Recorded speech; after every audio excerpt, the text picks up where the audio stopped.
بسم اللہ الرحمن الرحیم۔ السلام علیکم ناظرین، میرا نام ہے اطہر ریاض اور آپ دیکھ رہے ہیں اطہر وائس یوٹیوب چینل۔ آج کی اس ویڈیو میں ہم یزید کون ہے کے بارے میں بتائیں گے۔ تو جو دوست ہمارے اس یوٹیوب چینل پر نئے ہیں ان سے گزارش ہے کہ ہمارے اس یوٹیوب چینل کو سبسکرائب کریں۔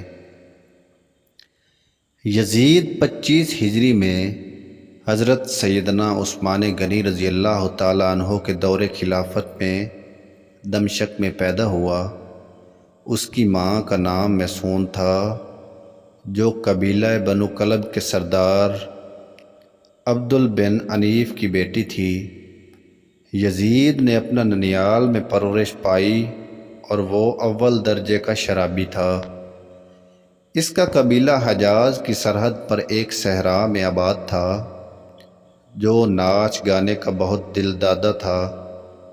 روایات میں آتا ہے کہ یزید شام کو شراب پیتا اور اسی حالت میں صبح ہو جاتی، پھر صبح کو شراب پیتا اور اسی حالت میں شام ہو جاتی۔ شکار کا شوقین تھا اور اسی وجہ سے اس کے پاس کافی تعداد میں شکاری کتے ہوتے تھے۔ یزید نماز نہیں پڑھتا تھا اور نہایت جابر و ظالم تھا۔ اس دور میں اس نے بڑا ظالم اور کوئی نہیں تھا۔ یزید نے حضرت سیدنا امام حسین علیہ السلام جیسی شخصیت کو قتل کروایا۔ یزید اتنا گستاخ تھا کہ اپنے استادوں سے بھی لڑ پڑتا تھا اور انہیں مرنے مارنے پر آ جاتا تھا۔ حضرت امیر معاویہ رضی اللہ تعالیٰ عنہ نے اپنی زندگی ہی میں یزید کو دلی عہد بنا کر بیعت لے لی تھی۔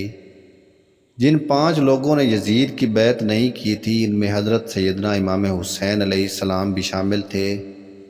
یزید حقیقتاً حضور نبی اکرم صلی اللہ علیہ وسلم کے دین کا منکر تھا اور یہی وجہ تھی کہ حضرت سیدنا امام حسین علیہ السلام نے اس کی بیعت نہ کی۔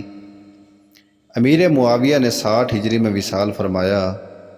مرنے سے پہلے انہوں نے یزید کو چند نصیحتیں فرمائی۔